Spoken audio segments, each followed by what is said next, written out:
כמו שכולכם נולדתם, תמיד יפים. כן, משקל 2,600.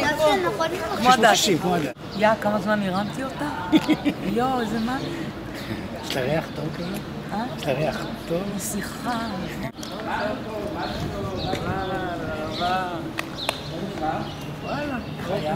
זאב, אתה חייב לשמוע את זה. שלחתי לך ב7:04, רגע, 7:04 שלחתי לך הודעה שיש פתיחה מלאה. הלידה לקחה רבע שעה, מ7:04 עד 7:19. זה היה נראה כאילו אני רבע שעה, אני 20 דקות, השיגה אותי. אני אומר לה, היא לא יודעת, לא יודעת שהיא יודעת, לא יודעת כלום. לא הבנתי איך היא לא קפצה. היא ראשונה, לא יודעת. אני אומר לה, איפה זו? ככה הוא התחיל בשיחה.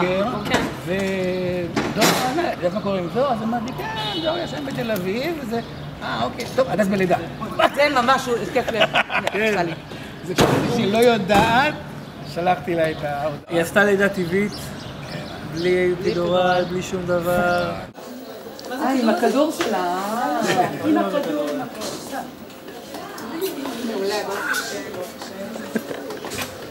זה שיש לה, כי אין כניסה למחלקה עכשיו. אבל לא, למה? אתם הולכים ליישר אותם מתישהו או ש... אין, נשמה שלי. מה? רגע, חכי. שנייה, תני לי מסתדרת לשבוחה, דקה. כאילו אנחנו רואים כל אחד שאנחנו רואים את הילד. זאת הגיבורה, זאת הגיבורה. מי? למה? כי את בלי הפידורל? כן, ברור. כל הכבוד כפרה. תקשיבי אמא, אני אומרת לך, אני הייתי את יודעת כמה פעמים אמרתי לו, יוסף, בבקשה, באמת. זה לא כישלון, אני רוצה פידורל. הייתי צריך למרוח אמרה את לי, זה. עוד טיפה, דיברתי עם שרית עכשיו, היא הסבירה לי, לידה ראשונה, זה המון זמן, חבל שתיקחי את זה, זה יאריך לך את הזמן. יוסף, תקשיב, היא לא באמת אמרה את זה אגב. אני אמרתי לה שהיא חייבת לבוא בשביל היחס, כי אמרתי לה, תקשיבי, הדס, היא לא באמת צריכה את הפידורל, היא צריכה שיתייחסו אליה, היא צריכה מקלחת, הכל בראש. זה כל כך נכון, זה כל כך נכון. הכל בראש. היא ליטפה אותי, וואי, וגם הוא עשה את זה גם, אבל כאילו עוד יד, זה, מה זה הקל עליי, אבל ראית כשהתחלתי לצעוק, בשום שלב זה היה לא כבר קראת, שלב שהייתה ממש למטה. היא כבר הייתה חצי בשום שלב לא שאלת, אמא, אמא, איפה? אני אומרת לך דוגרי, את לא רוצה להיות איתי במצב כזה, אני בלתי נסבלת. יוסף צחק עליי, כי הלכתי בבית, ואני עושה לו, זה ציר? זה לא ציר, זה ציר, כי זה חוזר על עצמו. והוא אומר לי, בוא'נה, אשתי, את עושה את זה, מה זה יפה? אני נשמתי, ככה, זה מה זה הקל עליי, והכדור עזר לי, אבל באיזשהו שלב, כבר לא יכולתי לא לקפוץ על הכדור בבית ולא ללכת. אמרתי לו, אתה יודע מה? נשמע, יכול להיות שלא, אבל כשהגענו לכאן ולא היה צירים סדירים, מה זה הזוי? הקטע הזוי, אנחנו הגענו עם צירים סדירים כל 3 דקות, דקה. קושרים אותה למוניטור, ואין לה כלום. זה היה ציר אחד, במשך איזה רבע שעה. אם תמשיכי ככה, זה רק מקרב אותנו ללידה. אמרתי, לא, עכשיו מה הבדיחה? אבל 3 דקות אחרי זה לא היה כלום. לא, אבל למה לא היה כלום? תסבירי לה. שמתי לה שיר שהיא מאוד אוהבת. היא נרגעה, ההיא נרגעה, כולם נרגעו. אני עושה לה יופי, הכל באשמתך, עכשיו הכל מההתחלה. אז מה זה, טוב, שאלה מפגרת, אוקיי? מה זה בעצם צירים? כאילו מה, שהיא רוצה כבר לצאת החוצה? לא, עזבי את הכאב, עזבי את הכאב. אבל מה, זה כאילו כי הגוף שלך אומר די, צאי החוצה, כאילו הגוף לא יכול יותר לצאת. וזה התפרץ בשלב שזה לחץ, הוא מתכווץ כדי להוציא החוצה. וזה מרגיש כאילו צחק קקי, ממש, אבל ככה זה לא... זה לא קל. אני את עצמי לא הייתי שורדת. השכנות אמרו לי... ברור שתהי בלתי נסבלת, את סובלת. זה לא קשור לבלתי נסבלת, אין לי בעיה להיות בלתי נסבלת, זה בא לי. אז מה? מותר לי להיות כזאת, אז מה?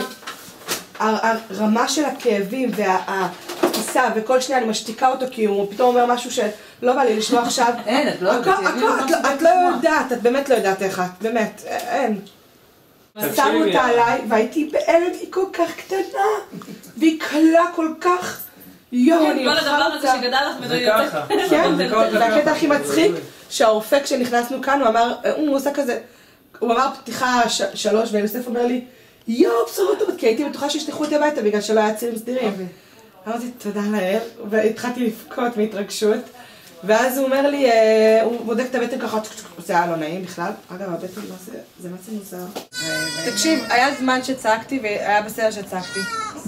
כשזה הפסיק להיות בסדר, אז היא אמרה לי, עכשיו אל תצעקי. עכשיו, לא, כי את צריכה את הכוח של הצעקה על תנשמי, הדחיפה. תדחפי, בדיוק. ואז, תקשיב, המילדות עשו גם עבודה מטורפת. מינה. סופית ומינה. בלי יוסף לא הייתי, באמת. וחשוב לי להגיד לו את זה כל הזמן כי הוא פשוט היה בתחילת הדרך ועוד לא יודע מה מצפנו. הוא היה פשוט מה מטורף. להגיד לי? שבזכותכם בשבילך אני עשיתי את זה ככה. אמרתי לאבא שלי שאם את היית עושה לאמא שלך את מה שאת עשית לצוואר שלי, אין סיכוי שאמא הייתה שורדת את זה, אבא.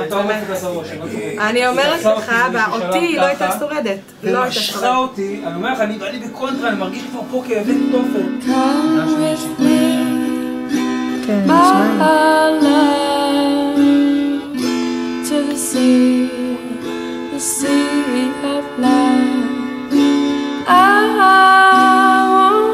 tell you how much I love you.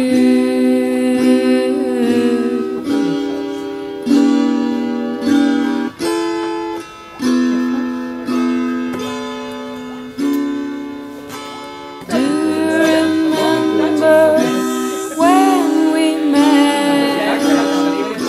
That's the day I knew you were my head. I won't tell you how much I love you. אני קולטת שהתעוררנו אותי, אמרתי מה, אני מזל שהיא התקשרה והיא רק אחרת זה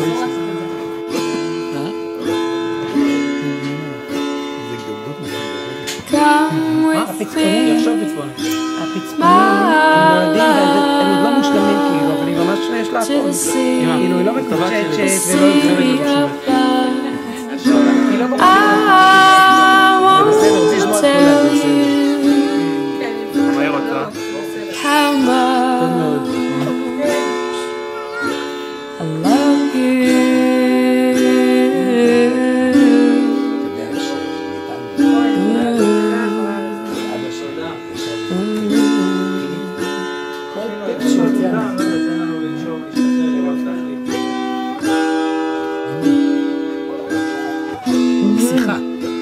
עוד שני הייתי רבים.